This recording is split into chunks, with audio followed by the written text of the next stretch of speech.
कांग्रेस महासचिव प्रियंका गांधी ने केंद्र सरकार के उस दावे पर सवाल उठाए हैं जिसमें कहा गया है कि कोरोना की दूसरी लहर के दौरान ऑक्सीजन की कमी से कोई मौत नहीं हुई। प्रियंका गांधी ने सरकार पर हमला बोलते हुए कई आरोप लगाए। प्रियंका गांधी ने ट्वीट किया और कहा, ऑक्सीजन की कमी से कोई मौत नहीं हुई। केंद्र सरकार मौतें इसलिए हुई हैं क्योंकि महामारी वाले साल में सरकार ने ऑक्सीजन निर्यात 700% तक बढ़ा दिया था, कि सरकार ने ऑक्सीजन ट्रांसपोर्ट करने वाले टैंकरों की व्यवस्था नहीं की। एम्पायर ग्रुप और संसदीय समिति की सलाह को नजरअंदाज कर ऑक्सीजन उपलब्ध कराने का कोई इंतजाम नहीं किया। अस्पतालों में ऑक्सीजन प्लांट लगाने में कोई सक्रियता नहीं दिखाई गई। आपको बता दें कि मंगलवार को राज्यसभा में सरकार से सवाल पूछा गया था कि ऑक्सीजन की कमी की वजह से कितने मरीजों की मौत हुई, जिस पर सरकार ने जवाब दिया कि ऑक्सीजन की कमी की वजह से एक भी मौत नहीं हुई है। तो आपको बताते चले, ये ट्वीट है कांग्रेस की महासचिव उत्तर प्रदेश की प्रियंका गांधी वाड्रा ने सीधे तौर पर केंद्र सरकार पर हमला बोला। आपकी जानकारी के लिए आपको बताते चले कि स्वास्थ्य मंत्री ने मंगलवार को सदन में जवाब देते हुए कहा था विपक्ष का कि कोविड की वजह, ऑक्सीजन की वजह से एक भी मौत कोविड पेशेंट की नहीं हुई है, क्योंकि राज्यों की तरफ से जो डेटा हमें दिया गया उसमें एक भी पेशेंट ऐसा नहीं था जिसकी ऑक्सीजन की वजह से मृत्यु हुई है। उसको देखते हुए विपक्ष लगातार हमलावर हो चुका है। अस्पतालों में ऑक्सीजन प्लांट लगाने में कोई सक्रियता नहीं दिखाई गई। ऑक्सीजन की कमी से कोई मौत नहीं हुई है, केंद्र सरकार ने कहा। तो प्रियंका गांधी वाड्रा ने ट्वीट कर केंद्र सरकार पर हमला बोला। उन्होंने कहा मौतें इसलिए हुई हैं क्योंकि केंद्र सरकार ने ऑक्सीजन प्लांट नहीं लगाए।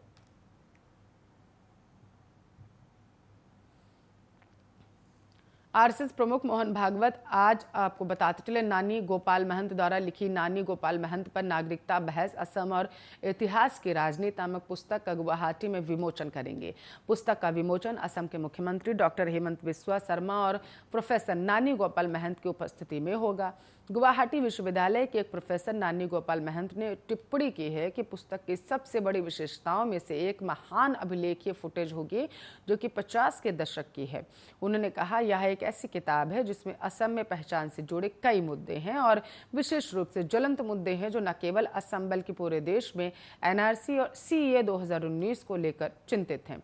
उनके अनुसार असम या भारत के अलग अलग हिस्सों में विरोध जैसे कि सीए अचानक भड़क गया था नया नहीं है। उन्होंने कहा नहीं, ऐसा नहीं है, इसका एक ऐतिहासिक प्रसंग है। वे लोग हैं जो विस्थापित हुए हैं जिन्हें कुछ अधिकारियों से वंचित किया गया है, लेकिन निश्चित रूप से यह एक खुला प्रश्न नहीं हो सकता। उन्होंने आगे कहा मैं कहने की कोशिश करता हूं कि इस सीए और एनआरसी को अलग थलग करके नहीं देखा जा सकता है। वे किसी खास समुदाय खासकर सीए के खिलाफ नहीं है या कुछ विस्थापित लोगों को वैध अधिकार देने के बारे में है जिन्हें कुछ अधिकारों से वंचित किया गया था। पाकिस्तान और पूर्वी बंगाल में जीवन का अधिकार पुस्तक में हम ऐतिहासिक अभिलेखागार के माध्यम से देखेंगे कि कैसे प्रेक्षापृक असम के मामले में स्पष्ट हो रहा है कि कैसे एनआरसी और सीए 2019 के प्रश्न को अलग थलग रखने की बात कहेगी।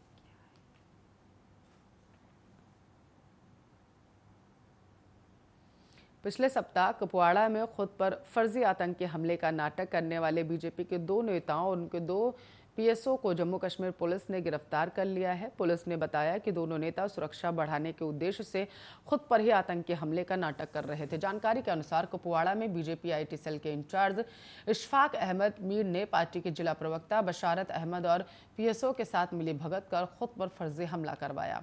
इस पूरे मामले पर बीजेपी ने कहा है कि पार्टी ने इशफाक के पिता मोहम्मद शफी मीर जो कुपवाड़ा में बीजेपी के जिला अध्यक्ष हैं को मामले की जांच होने तक निलंबित कर दिया। मिली जानकारी के मुताबिक एक वरिष्ठ पुलिस अधिकारी ने बताया है कि अगले 1-2 दिन में इस पूरे मामले का असली सच जो है वो सामने आ जाएगा। पिछले 16 जुलाई को खबर आई थी कि कुपवाड़ा के गुलगाम में इशफाक जब लोगों को राहत बांट रहे थे तभी उन पर आतंकी हमला हुआ था। इशफाक ने दावा किया था कि इस घटना में उसके हाथ में एक गोली लगी जिसके कारण यह घायल हो गए। जल्दी ही पुलिस ने खुलासा किया कि यह घटना आतंकी हमला नहीं थी बल्कि इशफाक के एक पीएसओ और एक अन्य सुरक्षाकर्मियों ने आतंकी हमले के संभावित खतरे के मद्देनजर गलती से गोली चला दी थी। इसके बाद पुलिस द्वारा थ्योरी लेकर आई और कहा कि इशफाक बशारत और उनके पीएसओ ने मिलीभगत कर आतंकी हमले का नाटक रचा था। पार्टी नेतृत्व का ध्यान अपनी ओर खींचने का असफल प्रयास। पुलिस ने बताया कि बीजेपी वर्कर ने अपनी सुरक्षा बढ़ाने और पार्टी नेतृत्व का अपनी ओर ध्यान खींचने के लिए फर्जी नाटक किया था।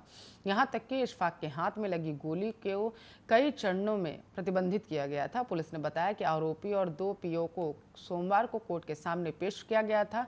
इसके बाद सभी को 7 दिन के लिए पुलिस रिमांड पर भेज दिया गया।